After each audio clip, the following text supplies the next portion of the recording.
Assalamualaikum warahmatullahi wabarakatuh. Salam Budi Luhur. Selamat datang kepada mahasiswa baru Universitas Budi Luhur. Saya ucapkan selamat telah menjadi keluarga besar Universitas Budi Luhur. Semoga nanti bisa menjadi generasi cerdas berbudi luhur. Untuk saling menjaga kesehatan di masa pandemi COVID-19, mari kita untuk selalu melaksanakan protokol kesehatan agar kita semua terhindar dari virus COVID-19. Sebelum perkuliahan dimulai, terlebih dahulu saya akan memperkenalkan diri. Nama saya Dwi Kristanto SHMM, pendidikan S1 Fakultas Hukum, pendidikan S2 Magister Manajemen. Pengalaman saya mengampu pendidikan Pancasila sudah sejak dari tahun 2004 di Universitas Budi Luhur. Pada pertemuan pertama ini akan saya sampaikan mengenai kontrak kuliah dan pengenalan pendidikan Pancasila serta proses pembelajaran dalam satu semester yang mencakup dari pertemuan 1 sampai pertemuan ke-16. Mengingat kondisi pandemi saat ini, maka perkuliahan dilakukan dengan daring atau virtual, sehingga dalam proses pembelajaran ini mudah-mudahan kita akan menggunakan berbagai aplikasi seperti Zoom atau Google Meet atau WA atau channel YouTube untuk mendukung proses pembelajaran. Saya mengharapkan para adik-adik mahasiswa tetap semangat, kreatif, inovatif, dan produktif agar bisa menjadi manusia yang berkualitas, dan mudah-mudahan dengan didukung peran teknologi informasi yang tersedia dapat memberikan kemudahan kita untuk pencapaian pembelajaran secara maksimal. Dalam pertemuan pertama mata kuliah pendidikan Pancasila akan membahas mengenai kontrak kuliah, pengenalan mata kuliah, serta pencapaian pembelajaran yang akan dicapai dalam perkuliahan mata kuliah pendidikan Pancasila. Pendidikan Pancasila merupakan mata kuliah wajib umum bagi seluruh program studi di jenjang pendidikan perguruan tinggi. Hal ini sebagai wujud untuk dapat mengamalkan nilai-nilai Pancasila dalam kehidupan bermasyarakat, berbangsa, dan bernegara.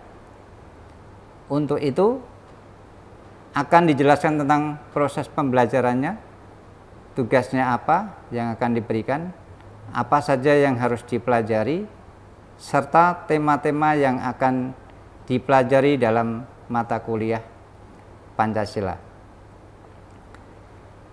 Yang pertama, kontrak kuliah. Di dalam kontrak kuliah ini, walaupun perkuliahan diselenggarakan dengan virtual atau daring, ini menjadi penting untuk saya sampaikan. Kontrak ini merupakan bentuk kesepakatan dalam proses pembelajaran yang saya tawarkan kepada para adik-adik mahasiswa untuk menilai atau menyepakati, sehingga kontrak ini bisa menjadi pedoman bagi adik-adik mahasiswa dan dosen yang memiliki kedudukan yang sama di dalam proses pembelajaran. Yang pertama, berkaitan dengan pakaian yang rapi dan sopan. Walaupun perkuliahan diselenggarakan melalui Zoom atau Google Meet, hal ini penting mengingat orang yang membiasakan berpakaian rapi dan sopan, saya meyakini kalau orang tersebut telah memiliki kepribadian dan karakter yang baik dan disiplin. Yang kedua, berkaitan dengan absensi. Sebagai kehadiran dalam forum, baik menggunakan Zoom atau Google Meet, saya mengharapkan peran serta dalam perkuliahan dengan penuh disiplin dan tanggung jawab, sehingga jumlah pertemuan yang dilaksanakan dalam satu semester yang mencakup 16 pertemuan diharapkan bisa dijalankan dengan baik walaupun menggunakan melalui Zoom atau Google Meet. Adik-adik mahasiswa selalu mengikuti peran aktif dan mengisi kehadiran. Ketiga, sistem pembelajaran menggunakan aplikasi Zoom atau Google Meet atau WA atau YouTube. Hal ini agar bisa memberikan kemudahan bagi adik-adik mahasiswa untuk memahami materi yang diberikan oleh dosen dan dapat mengimplementasikan dalam masyarakat. Yang keempat, berkaitan penugasan.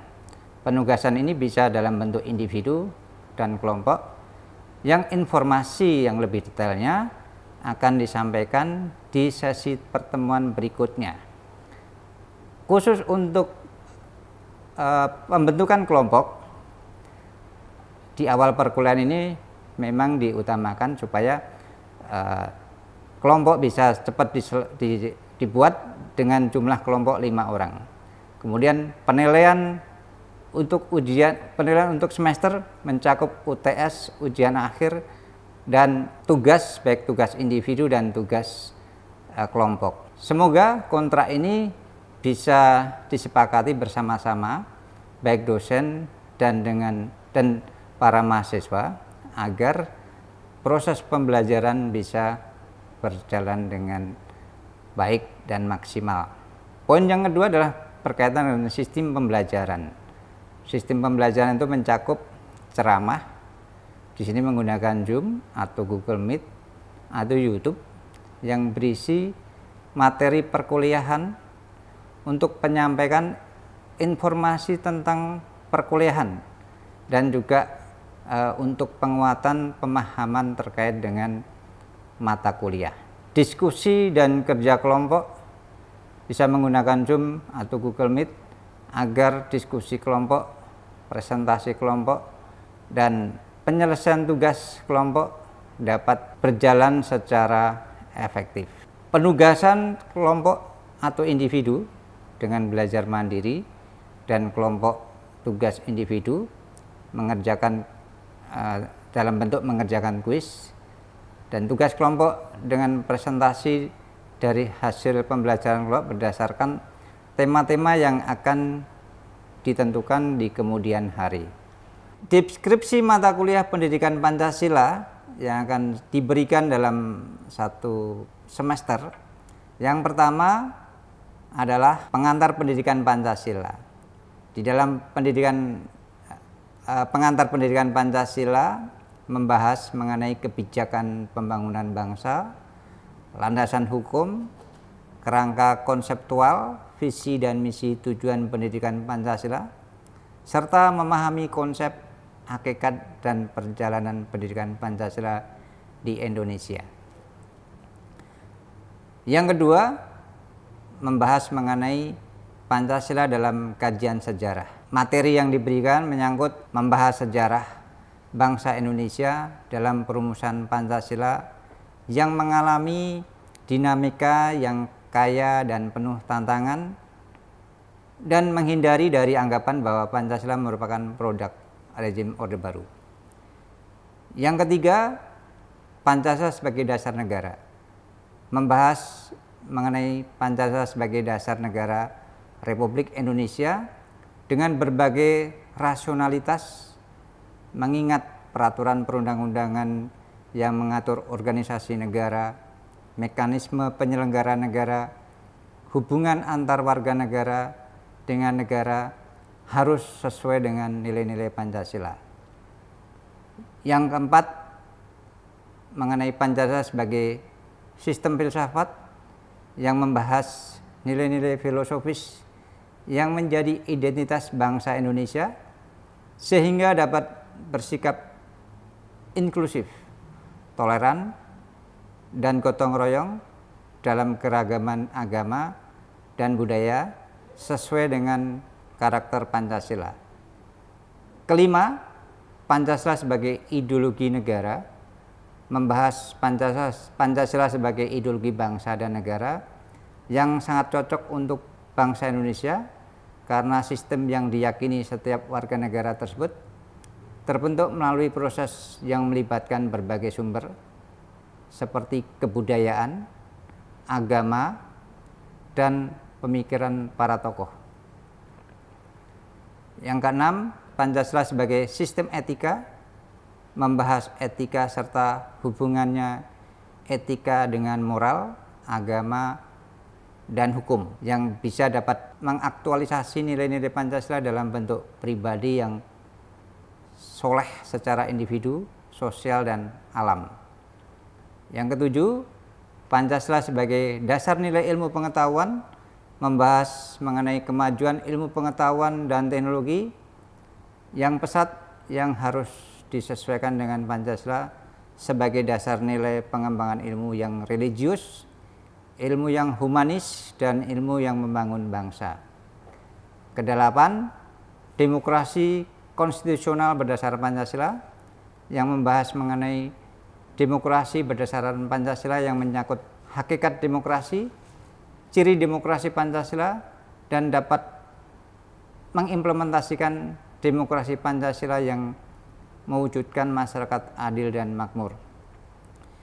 Itu merupakan sebagai deskripsi mata kuliah yang akan kita pelajari dalam satu semester. Yang ketiga, berkaitan dengan capaian pembelajaran lulusan.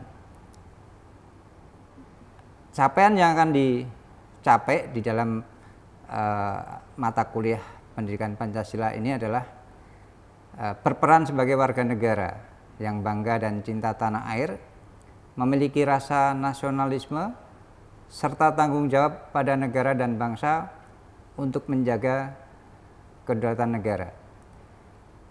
Kemudian bisa menghargai keanekaragaman budaya, agama, serta pendapat dari masyarakat yang beragam di negara Indonesia untuk menjaga persatuan dan kesatuan. Taat hukum dan disiplin dalam menjalani kehidupan bermasyarakat dan negara untuk menciptakan tatanan kehidupan yang berkeadilan. Pengamalan nilai-nilai Pancasila dalam kehidupan masyarakat terhadap perubahan masyarakat untuk mengamankan dan mempertahankan nilai-nilai Pancasila. Demikian tujuan capaian pembelajaran lulusan yang akan diharapkan nanti bisa tercapai. Demikian kuliah pertama yang bisa saya sampaikan. Mudah-mudahan apa yang telah saya sampaikan bisa bermanfaat dan dapat dipahami dan dimengerti. Berikan pendapat kepada semua adik-adik mahasiswa melalui kolom komentar tentang persetujuan kontrak kuliah, memberikan usulan, masukan, atau apa saja yang bersifat konstruktif di dalam kolom pendapat. Terima kasih. Wassalamualaikum warahmatullahi wabarakatuh. Salam budi luhur.